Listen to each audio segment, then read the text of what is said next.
గత్యంతరం లేక మీకు ఊడిగం కాస్తా ఉన్నారు. బీహార్లో ఏం జరుగుతుందో నాకు తెలియదు, కానీ ఇక్కడ జంగల్ రాజును మీరు సృష్టించి నడిపిస్తా ఉన్నారు. కానీ నేను అందరికీ కూడా ఒకటే చెప్తా ఉన్నా, ఎల్లకాలం ఇదే మాదిరిగానే జరగదు. 2 ఏళ్ళు కన్ను మూసుకుంటే అయిపోయింది, మరో 3 ఏళ్ళు కూడా కన్ను మూసుకుని కన్ను తెరిచేసరికి మరో 3 ఏళ్ళు కూడా అయిపోతుంది. ఆ తర్వాత వచ్చేది మాత్రం మా ప్రభుత్వం అని చెప్పి కూడా ప్రతి ఒక్కరికి కూడా ఈ సందర్భంగా కూడా చెప్తా ఉన్నా.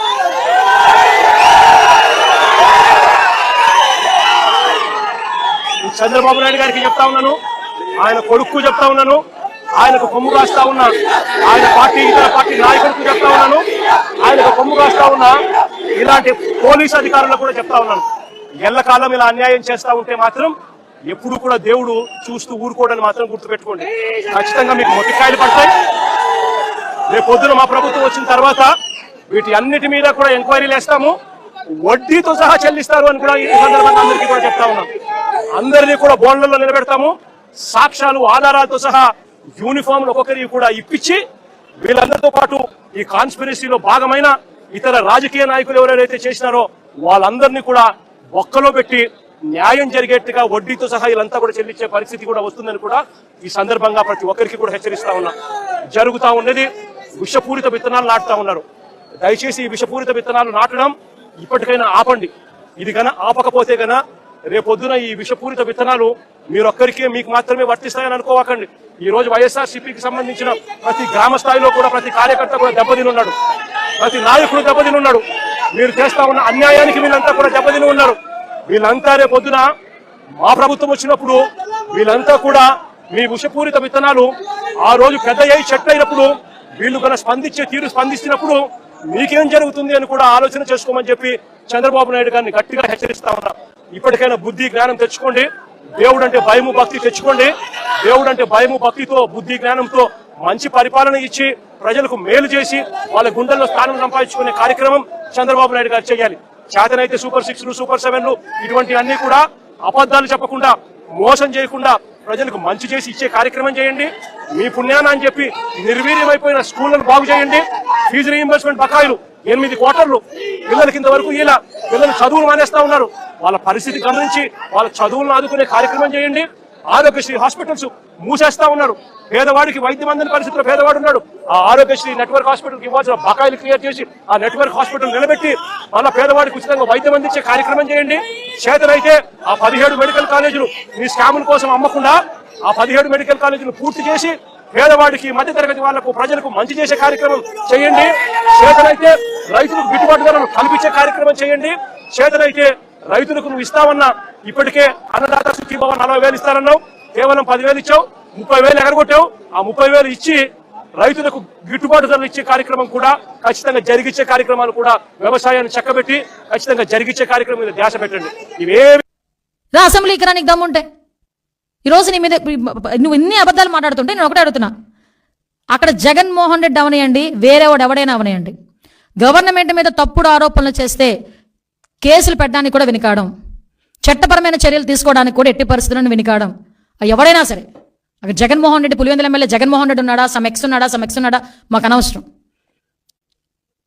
ఎందుకు ఒకటే చెప్తున్నా, RRR గారు ఉన్నారండి, రఘురామకృష్ణరాజు గారు, ఎందుకు ఆ రోజు నువ్వు తీసుకెళ్లి కొట్టించి చంపించేద్దామని కూడా ఆలోచన చేసి రకరకాలైన విన్యాసాలు చేసి అతను తీసుకెళ్లి అరెస్ట్ చేసావు?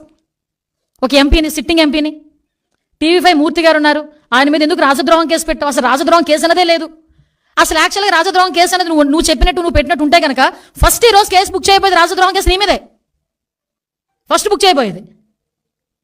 ఆ రోజు ప్రతి ఒక్కరి నోళ్ళు నొక్కి డిపార్ట్మెంట్ని తొత్తుల కింద వాడుకొని ఈ రోజు తిరిగి చంద్రబాబు నాయుడు గారి మీద, ఎన్డీఏ కూటమి మీద బురద చల్లి నేను గవర్నర్ దగ్గరికి వెళ్తాను, గవర్నర్ గారి దగ్గరికి ఇవన్నీ కాదు నేను కొన్ని ఇస్తాను. నాగమ్మ హత్య కేసు గురించి ఏమైందో చెప్పు. నాగమ్మ ఫ్యామిలీ దగ్గరికి వెళ్ళగలిగావా?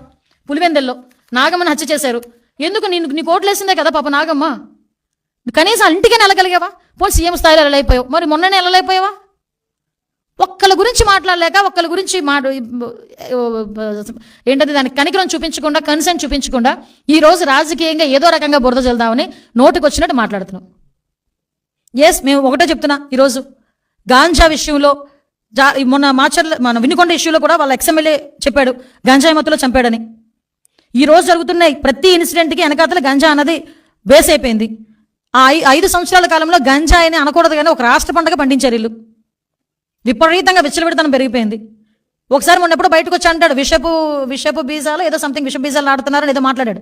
అరే ఆల్రెడీ నువ్వు నాటేసావు విష బీజాలు. 5 సంవత్సరాల ముందే నువ్వు నాటేసావు విష బీజాలు లాస్ట్ 5 years లో. దాని తాలూకు అవశేషాలు ఇప్పుడు కొన్ని బయటపడుతున్నాయి. దానికి ఎందుకంటే ప్రజలందరూ గర్విస్తున్నారు. గతంలో 2019 నుంచి 24 మధ్యలో కూడా వాళ్ళు అబద్ధాలు చెప్పి బతికారు కదా. మళ్ళీ ఏమైంది? 151 11 అయింది. సో మా పైన కూడా బాధ్యత ఉంది. న్యాయబద్ధంగా మేము వెళ్తాం. యాక్షన్ మటుకు ఉంటుంది, దాంట్లో నో సెకండ్ సార్. ఎవరిని వదిలిపెట్టాం, దాంట్లో ఎలాంటి డౌట్ లేదు. ఎవరు చేస్తున్నారు? ఎందుకంటే వాళ్ళు భయపడుతున్నారు. ఎర్ర బుక్ లో వాళ్ళ పేరు ఉందా లేదా అని వాళ్ళకే కంగారు ఉంది. ఎందుకంటే వీళ్ళందరూ చట్టాన్ని ఉల్లంఘించిన బ్యాచ్ కదా. దర్రా చేసిన వాళ్ళందరూ చట్టాన్ని ఉల్లంఘించి భూ కబ్జాలు చేసిన బ్యాచ్ కదా. వాళ్ళ యాక్షన్ అనేది అనివార్యం కదన్నా. ఎందుకుండదు? తప్పనిసరిగా యాక్షన్ తీసుకుంటాం. నేను పాదయాత్రలో ఊరూరు చెప్పాను.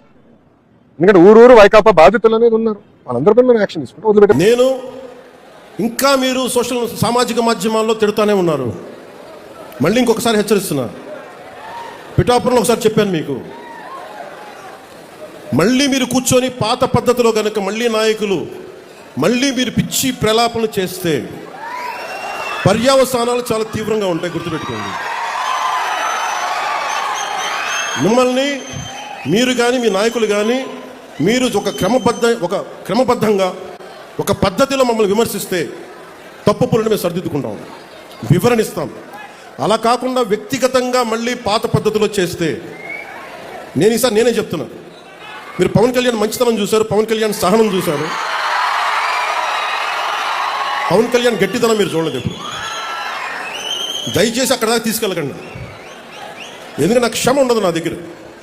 మీలాంటి వాళ్ళకి రిపీటెడ్ అఫెండర్స్కి, క్రైమ్ చేసి తప్పించుకుందాం అనుకున్నోడికి రిపీటెడ్ అఫెండర్స్కి నా దగ్గర క్షమ ఉండదు.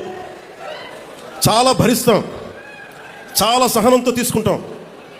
కానీ పదే కూర్చోబెట్టి మేము ఏదైనా చేస్తామని మీరు మళ్ళీ పాత పద్ధతిలో చేస్తే వీఆర్ క్లోజ్గా మానిటర్ చేస్తున్నాం. ఎవరు ఏం మాట్లాడుతున్నారు, ఎవరు ఏం చేస్తున్నారు, మీకు అవకాశం ఇస్తున్నాను.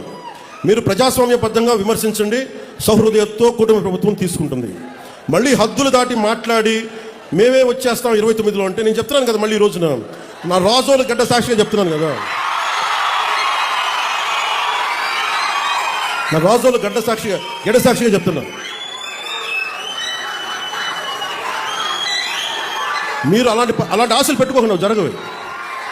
ఎందుకంటే ప్రజలు మమ్మల్ని నమ్మారు. మేము వాళ్ళ ముందుకు తీసుకెళ్తాం. నేను మీ చేత మీ ఏ సమస్య ఉన్నా కానీ మనందరం కూర్చొని, ఇందాక ఉదాహరణకి మన ఆటో డ్రైవర్ సోదరులకు సమస్య చెప్పారు, మాట్లాడుతాం దాని గురించి. ఓకే, సమస్య ఏముంది కూర్చోబెట్టి మాట్లాడి, ప్రజాస్వామ్యం ఉంటుంది కదా. ఒక సమస్య ముందుకు వస్తే మనం వింటాం, దానికి ఎలా పరిష్కార మార్గం వెతుకుతాం. అందరం కలిసికట్టుగా దేశాన్ని సమాజాన్ని నిర్మిద్దాం. అంతేగాని క్రిమినల్ యాటిట్యూడ్ తోటి ఎవరు వచ్చినా కానీ, అది నా పార్టీ జనసేన పార్టీలో ఉన్నా కానీ, కూటమి పార్టీలో ఎవరున్నా కానీ, ప్రజాస్వామ్యాన్ని గౌరవించిన నాయకులు ఎవరైనా సరే, నా సొంత పార్టీలో మన సొంత పార్టీలో ఉన్నా సరే, జనసేనలో ఉన్నా సరే నేను ఎవడిచ్చాడు ఈ రైట్ వీళ్ళకి? ఎంత ధైర్యం ఉండాలి వీళ్ళకి ఇలాంటి తప్పులు చేయడానికి? తప్పులు చేసి ఇంకా బుకాయిస్తున్నారని వీళ్ళు ఏం చేయాలి అనేది చర్చ జరగాల్సిన అవసరం ఉంది. ఏమండి, నేను నేరుగా చూడాలని ఉద్దేశంతో చూశాను. చూసిన తర్వాత మాత్రం నేను ఊహించలేదు, నేను కళ్ళలో కూడా ఊహించలేదు. ఒక రాజకీయ నాయకుడు ఇలాంటి తప్పుడు పనులు చేస్తారు, తప్పుడు పనులు చేసి ఎదురుదాడులు చేస్తారని నేను కళ్ళలో కూడా ఊహించలేదు. అలాంటి సంఘటన ఇది. అందరినీ విస్మయానికి గురి చేసే సంఘటన. ప్రజాస్వామ్యవాదులందరూ ముక్త కంఠంతో చీకొట్టవలసిన సంఘటన. దానికే ఈరోజు దీన్ని చర్చ చేద్దాం.